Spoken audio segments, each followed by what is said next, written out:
प्रिय विद्यार्थियों, कैसे हैं आप लोग। आज की वीडियो में हम क्लास 12 बायोलॉजी चैप्टर 1 पुष्पी पादपों में लैंगिक प्रजनन चैप्टर का मोस्ट इंपोर्टेंट टॉपिक को पढ़ने वाले हैं।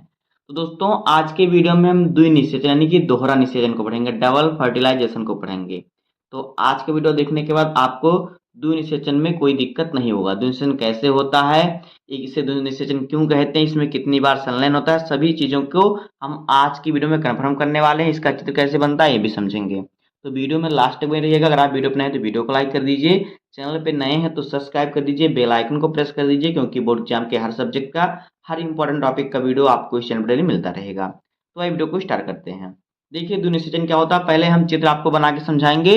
बिना चित्र के आपको पूरी तरह समझ में नहीं आ सकता। तो पहले हम चित्र को बनाएंगे, उसके बाद समझेंगे कि द्विनिषेचन क्या होता है।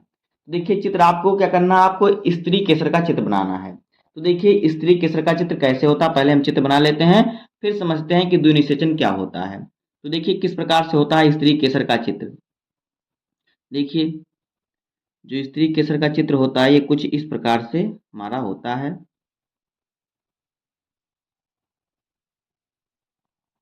इस प्रकार से जो होता है इसका चित्र होता है,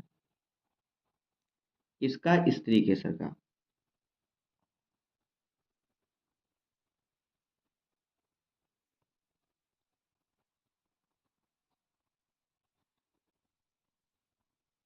तो इतना आप बनाएंगे, उसके बाद क्या आपको क्या करना है। देखिए, इतना आप बनाएंगे तो देखिए यहाँ पर क्या होगा, ये क्या है, ये वर्तिकाग्र होता है। क्या होता है, वर्तिकाग्र होता है। तो यहाँ पे हम इसका नाम लिख देंगे, ये क्या है, ये जो है ये है वर्तिकाग्र।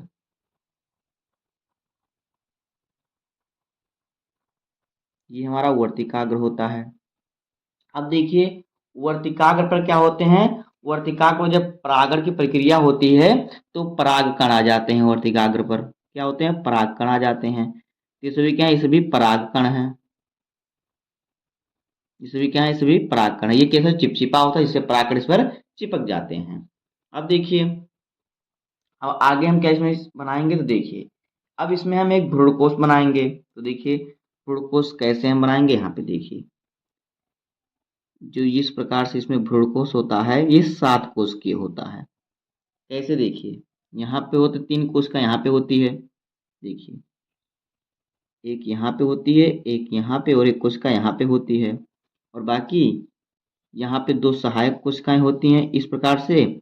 और बीच में इसमें क्या होता है, एक अंड कोशिका यानी मादा युग्मक होता है। कहाँ पे, यहाँ पे। तो ये कितनी कोशिकाएं हो गई, ये हो गई हमारी 6 कोशिकाएं। लेकिन यह 7 कोशिकीय होता है, जिसमें एक कोशिका और होती है। देखिए वो कोशिका कहाँ पे होती है, यहाँ पे देखिए जो वो कोशिका होती है, वो कोशिका कुछ इस प्रकार से होती है। कुछ इस प्रकार से वो कोशिका होती है। और इस कोशिका में 2 केंद्रक होते हैं। कितने केंद्रक होते हैं इसमें, इस कोशिका में होते हैं 2 केंद्रक होते हैं। इस प्रकार से इसमें 2 केंद्रक होते हैं। और ये 2 केंद्रक का नाम क्या है, ये होते हैं ध्रुवी केंद्रक। क्या होते हैं, ये ध्रुवी केंद्रक होते हैं। अब आगे देखिए, अब देखिए क्या करेंगे हम, इसमें थोड़ा इसको इसका थोड़ा हम चित्र बना लेंगे, जैसे हमें कॉपी बनाया हुआ रहता है। तो देखिए इस प्रकार से आप इसको थोड़ा सेट कर लीजिएगा, जैसे हमारा चित्र बना हुआ रहता है। तो देखिए, जब इसका क्या होगा, अंकुरण होगा। जब इसका जो होगा अंकुरण किसका, जब इसका अंकुरण होगा किसका, परागकणों का। जैसे ये हमारे परागकण हैं, तो जब इनका अंकुरण होगा, तो देखिए जब इनका अंकुरण होगा तो ये क्या क्या करेंगे, ये जो होंगे इस प्रकार से अंडाशय की तरफ बढ़ते हुए जाएंगे। जैसे इनका मान लीजिए इसका अंकुरण हुआ, तो इस प्रकार से अंडाशय की तरफ बढ़ता हुआ जाएगा। इस प्रकार से, इस प्रकार से ये अंडाशय की वो तरफ बढ़ता हुआ जाएगा। तो देखिए जब ये अंडाशय की तरफ बढ़ता हुआ जाएगा तो इसमें देखिए क्या होता है, समसूत्री भाजन होता है। और समसूत्री भाजन होने के बाद इसमें क्या होते हैं, इसमें 2 नर युग्मक बनते हैं। तो यहाँ पे इसमें देखिए, इसमें यहाँ पे 2 नर युग्मक बनेंगे, एक यहाँ पे, एक यहाँ पे। ये दोनों क्या हैं, ये दोनों हैं नर युग्मक। नर युग्मक, ये दोनों नर युग्मक हैं। उसके बाद देखिए हमारा क्या होगा, उसके बाद देखिए ये जो हमारा है, जो ये जो हमारा है, ये क्या है, ये जो जब ये इसका अंकुरण हुआ तो ये क्या हमारा, ये हमारी पराग नलिका है। तो ये पराग नलिका जो है, पराग नलिका, ये पराग नलिका अंडाशय की तरफ कैसे करेगी, जाएगी। तो अंडाशय की तरफ ये जब जाएगी इस प्रकार से देखिए, तो इन्हें सहायक कोशिकाएं होती हैं, दिशा बताती हैं कि किस तरफ आना है। तो इस प्रकार से ये इधर जाती हैं सहायक कोशिकाओं के समीप। तो सहायक कोशिकाओं के समीप होकर क्या करती हैं, यहाँ पे जाती हैं। तो देखिए ये जो दोनों रेड कलर की हैं, ये जो है दोनों, ये क्या है, सहायक कोशिकाएं हैं। इनका मैं नाम लिख दे रहा हूँ कि ये दोनों जो है क्या है, सहायक कोशिका हैं। जो ये दोनों है क्या है, ये दोनों जो हैं ये हैं सहायक कोशिका।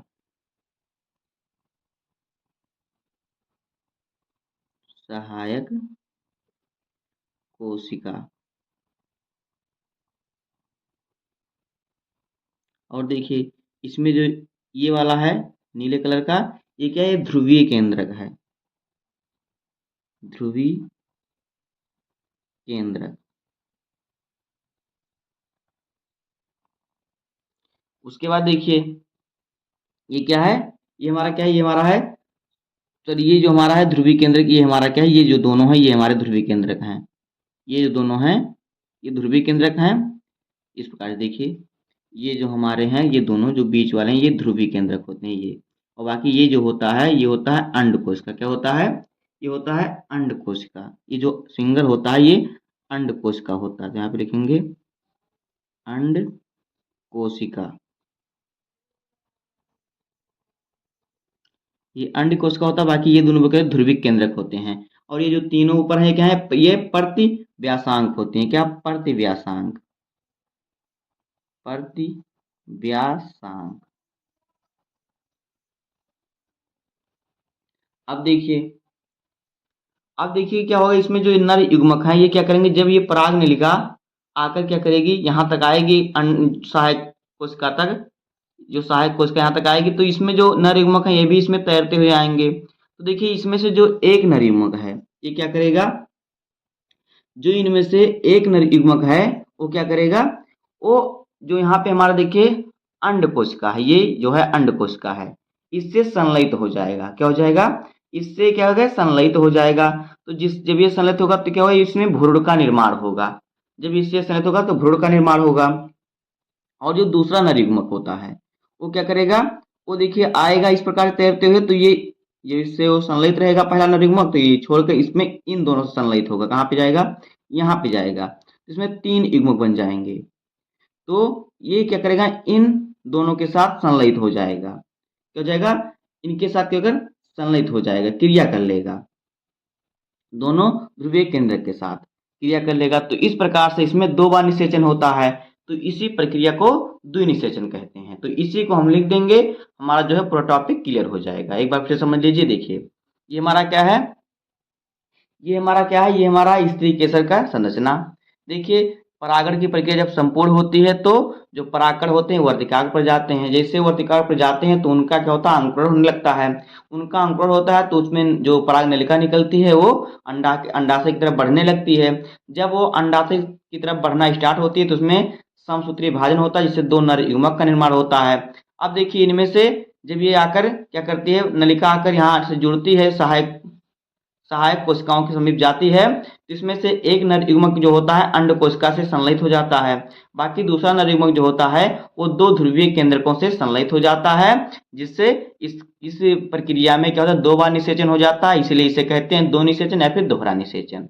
यही दो निषेचन की क्या है, प्रक्रिया है। अब भाई इसी को हम लिख देंगे तो हमारा यह पूरा टॉपिक क्लियर हो जाएगा। देखिए क्या लिखना है आपको इसमें, आप इसी प्रकार चित्र भी बना सकते हो। नोट में आपको क्या लिखना है, देखिए नोट में चाहे आप लिखिए, चाहे आप कोई बोर्ड जाए पूछे वहां पे लिखिए, चाहे आपकी कोई परीक्षा उसमें लिखिए, कोई दिक्कत नहीं है। तो देखिए कि आपको लिखना है, यहाँ से हम लिखना स्टार्ट करते हैं। देखिए यहाँ से हम लिखेंगे कि नर जनन कोशिका में,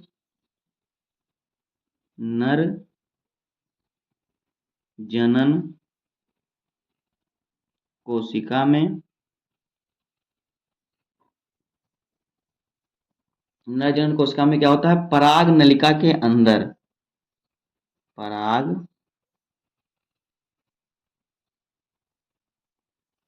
पराग नलिका के अंदर क्या होता है, पराग नलिका के अंदर ही क्या होता है, समसूत्री विभाजन होता है, अंदर ही समसूत्री विभाजन होता है। जब समसूत्री विभाजन होता है तो क्या होता है, तो इसमें दो क्या होते हैं, नर युग्मक बनते हैं।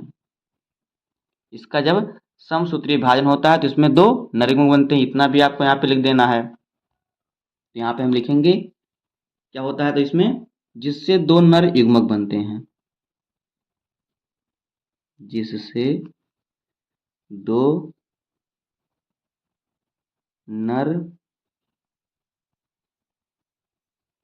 युग्मक, जिससे दो नर युग्मक का निर्माण होता है।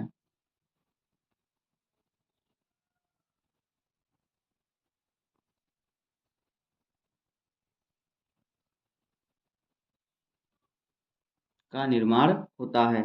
इनमें से इनमें से एक नर युग्मक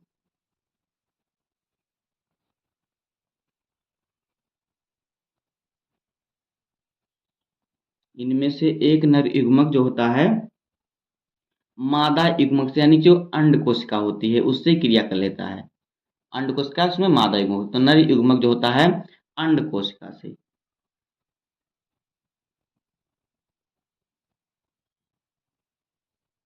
अंड कोशिका से क्या करता है, क्रिया करके संलयित हो जाता है और भ्रूण का निर्माण करता है, या फिर क्रिया करके युग्मनज बनाता है। से क्रिया करके क्या करता है, युग्मनज निर्माण करता है।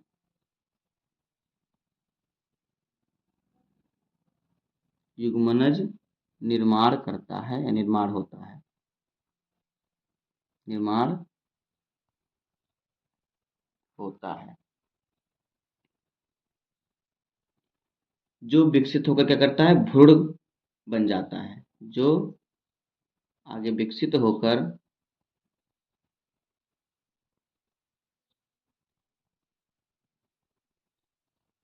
क्या होता है, भ्रूण बन जाता है, भ्रूण बन जाता है।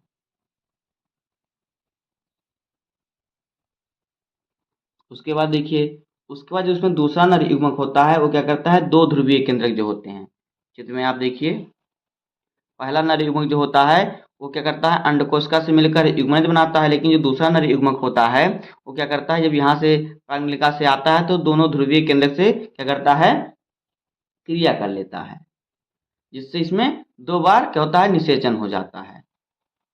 यहाँ पे संलयन तीन बार हुआ। यहाँ पे संलयन तीन, इसे त्रिसंलयन भी कहते हैं, क्योंकि देखिए यहाँ पे जो होता है, एक बार इससे संलयन हुआ तो युग्मनज बनाया, उसके बाद देखिए यहाँ पे दो केंद्रक है तो इनमें क्या होगा, दो केंद्रक से इसमें दो केंद्र संलय यानी कि यहाँ पे दो बार संलयित होगा, तो इसलिए इस क्रिया को त्रिसंलयन भी कहते हैं। अब देखिए यहाँ पे निषेचन की प्रक्रिया दो बार हुई, एक बार इसके साथ निषेचन हुआ अंडकोश के साथ, एक बार ध्रुवीय केंद्रकों के साथ निषेचन हुआ, तो इसलिए यहाँ पे क्या हो जाता है, यहाँ पे दो बार निषेचन हो जाता है, तो इसी को हम लिख देंगे। तुमने क्या लिखा, जो विकसित होकर भ्रूण बन जाता है। उसके बाद देखिए, तथा दूसरा नदी जो नर युग्मक होता है, तथा दूसरा नर युग्मक क्या करता है, दो ध्रुवीय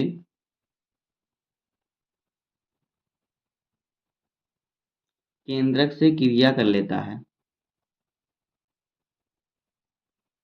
केंद्रक से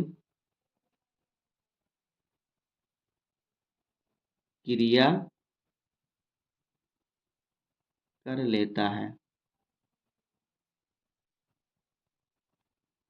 इसलिए इसमें क्या होता है, तीन बार, इस प्रकार से इसमें दो बार निषेचन हो जाता है। इस प्रकार यहाँ पर निषेचन की क्रिया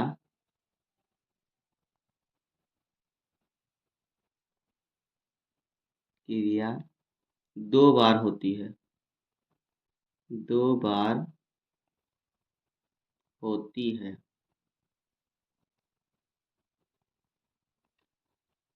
यहाँ पे क्या होती है, निषेचन की क्रिया 2 बार होती है, इसलिए इसे द्विनिषेचन कहते हैं। इसलिए इस प्रक्रिया को